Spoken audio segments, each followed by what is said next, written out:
Chapter 19. And Yahweh spake with Moshe and Aaron, saying, This is the decree, the publication of the law which Yahweh hath commanded, saying, Speak to the sons of Israel, that they bring to thee from the separation of the fold a red heifer, 2 years old, in which there is neither spot nor white hair, nor found on which no male hath come, nor the burden of any work been imposed, neither hurt by the thong, nor grieved by the goad, or prick, nor collar, band, or any like yoke. So, this is the red heifer. So it's a red female cow. It's just red, pure red. And he says, bring this, at 2 years old, bring this one forward, right? Now, she ain't done no work. She hasn't been mounted or impregnated and nothing.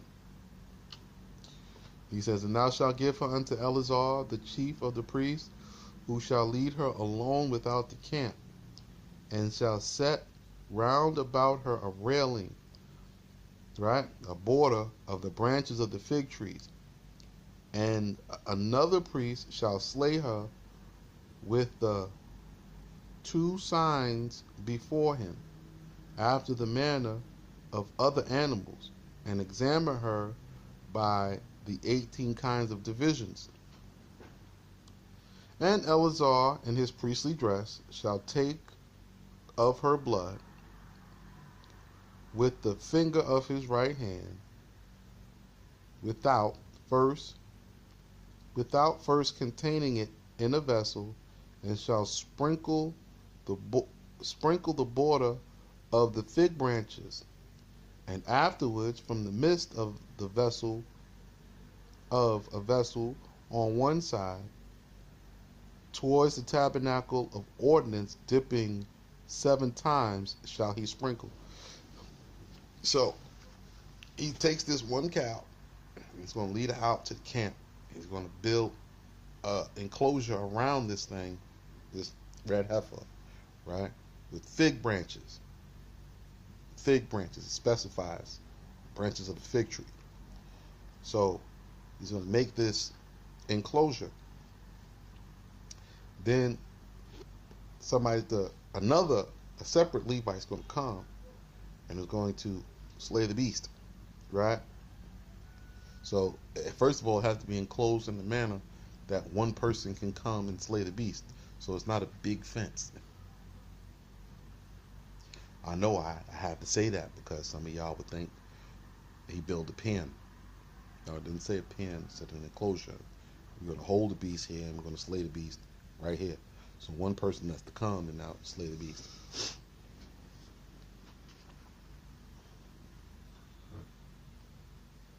Right? Okay, so the railing, and another priest, see, and take the priest, and another priest shall take a piece of cedar wood and hyssop and wool, whose color hath been changed to scarlet. So now you're going to take a piece of hyssop, you're going to take some cedar wood and some hyssop, and wool that it was dyed red, to throw them into the midst of the burning of the heifer, and he shall enlarge the burning, that the ashes may be increased. So he's going to keep adding wood that the ashes may be a lot.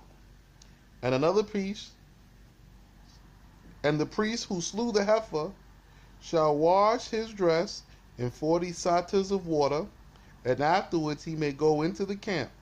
But the priest before his ablution shall be unclean until the evening. So after he's done this killing, and after he's done this burning, right? So now it's burning. A lot of ashes. It's really hot. And he keeps adding this, so there's going to be a lot of ashes in this ash pile. They want it to be a pile of ashes. So now he's going to, after this is done, right, he's going to go ahead and go wash his clothes. So they've killed it. They've separated all the members. So they took away the dung, the skin, this, to this, to this, to this, to this, to this, to this, to this. Then they put it on some cedar wood with some hyssop and some wool that was dyed red. And then he took the blood, and of course he did it on the gate toward the tabernacle and piled this up. And now they're burning it, and now it's burning, it's burnt, it's burnt. Now he's gonna go wash up. Right? And he's gonna be clean in the evening. So he's unclean until evening time. Right?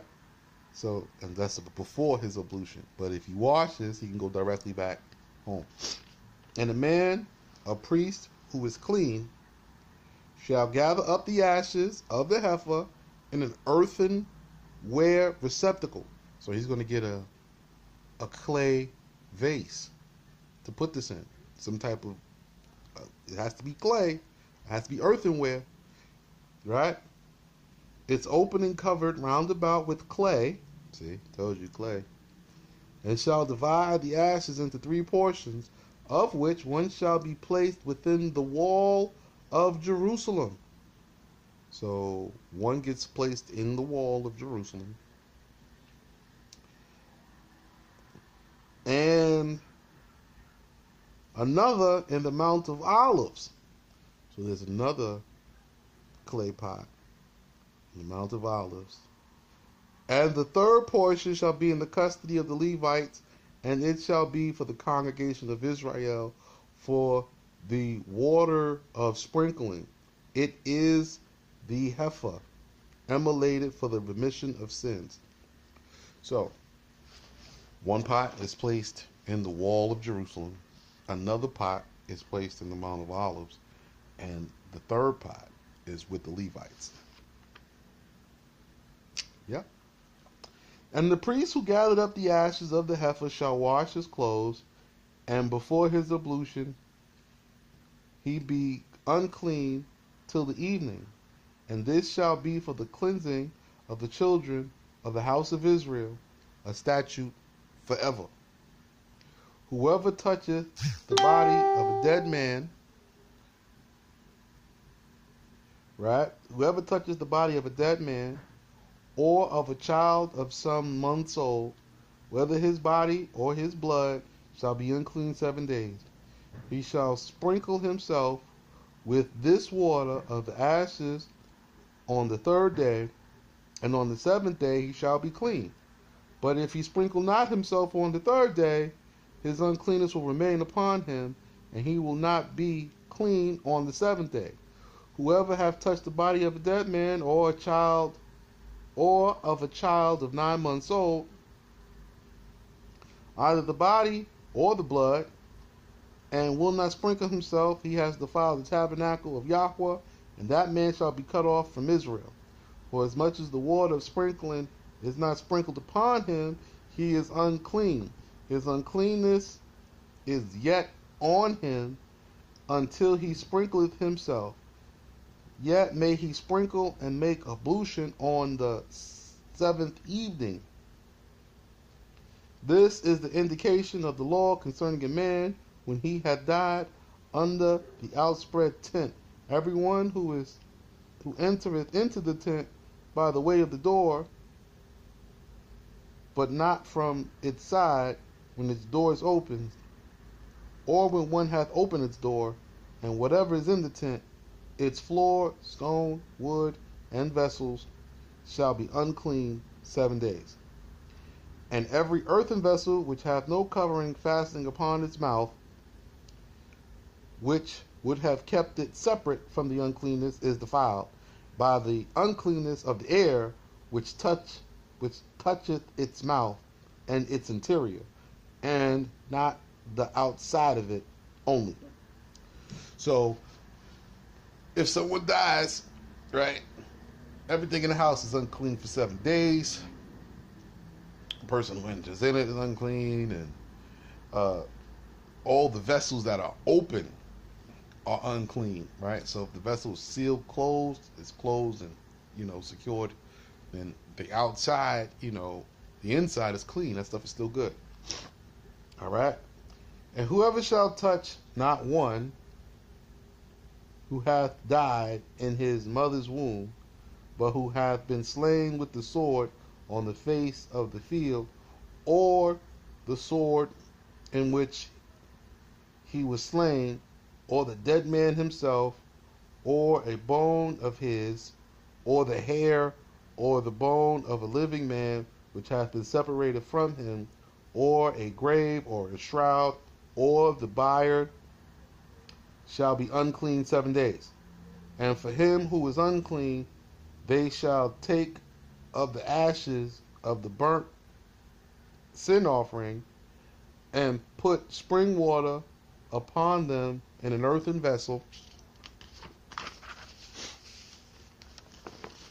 and let a man, a priest who is clean, take 3 branches of hyssop bound together, and dip them in water at the time of the receiving their uncleanness, and sprinkle the tent and all its vessels, and the men who are in it, or upon him who hath touched the bone of a living man who hath been severed from him, and hath fallen, or him who hath been slain with the sword, or have died by the plague, or a grave, or a rapper, or a buyer.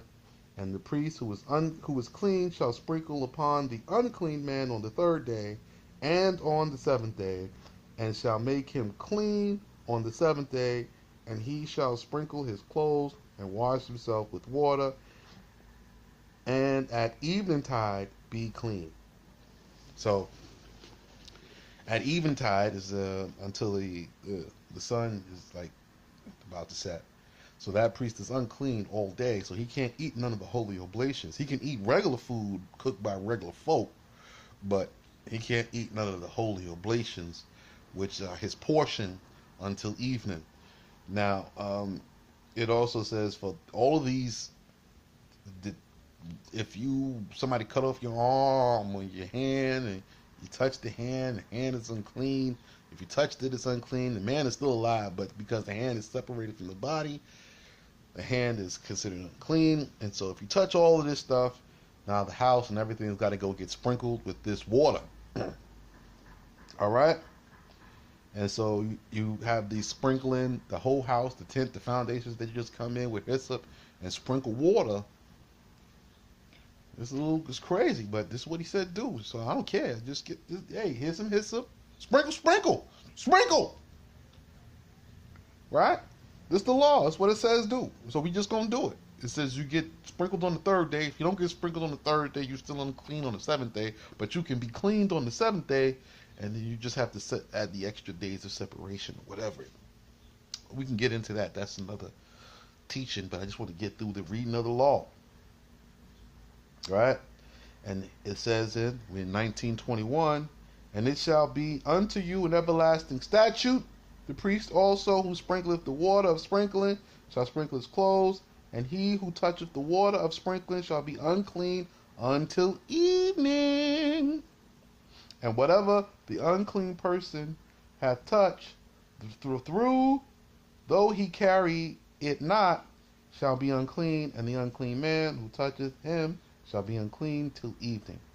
And the whole congregation of the children of Israel came to the desert of Zin on the 10th day of the month of Nisan, and Miriam died there and was buried there. And that's Numbers chapter 20, which I'll be back with.